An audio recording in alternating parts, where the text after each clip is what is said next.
So this one is going to be about system of linear equation.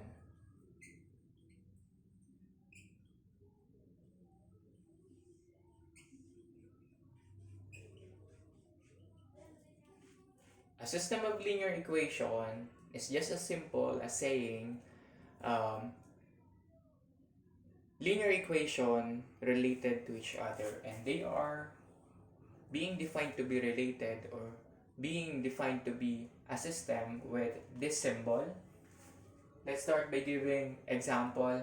Let's say x minus y equals 1, x plus y equals 3. When you try to graph this one, here's a Cartesian plane. Ang itsura ng graph niya looks like this one. This and there. And then as you can see, meron tayo ditong isang intersection, and that intersection is we call in mathematics the solution set. Okay, this point right here is the solution set. Particularly for this system, x minus y equals 1 and x plus y equals 3, their point of intersection is at 2, 1. So if you are asked to find the solution set for this system of linear equation, your answer should be 2 and 1. Okay, let's try to have another system. Kasi we have a couple of system wherein the lines perform differently. Let's try to have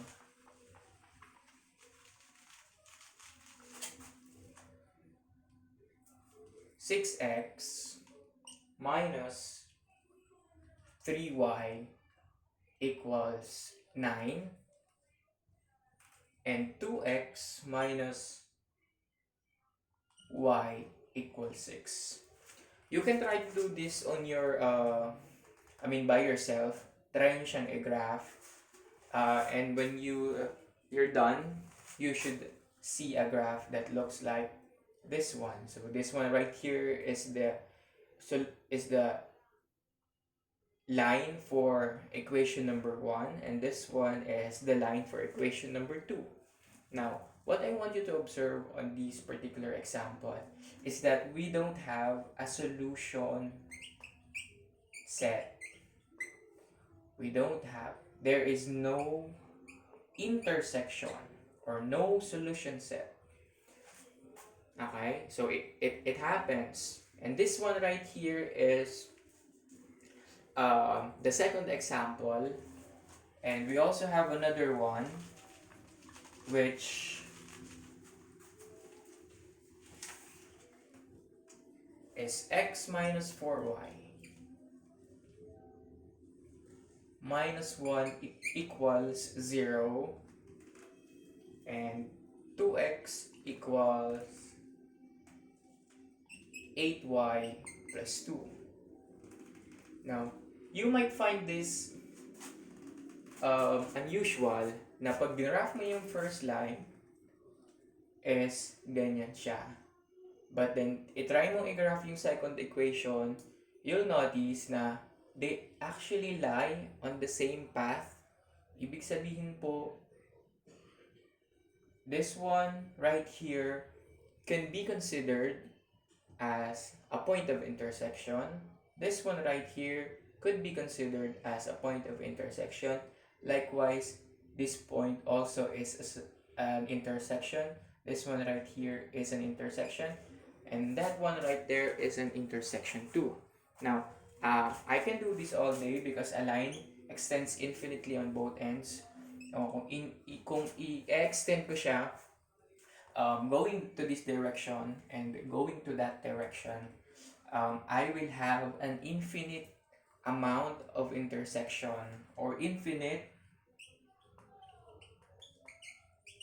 solution set. Okay, so these are the three scenarios or the three kinds of system, and we have a name for them. And just to summarize things up, again, an intersection is called a solution set if it happens na yung graph natin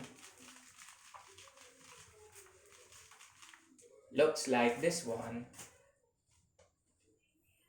a line there and another line with only one solution set, we would call it consistent.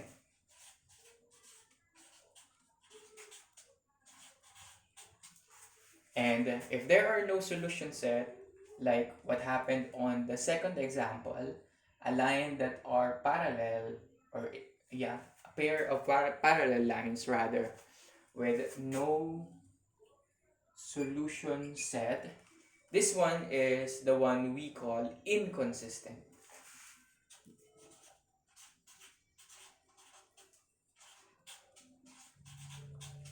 And for the last one, the one that lies on the same path, a line that is graphed to be this way, and the other line that exactly go or stay on the same path with infinite amount of solution set, we call it dependent.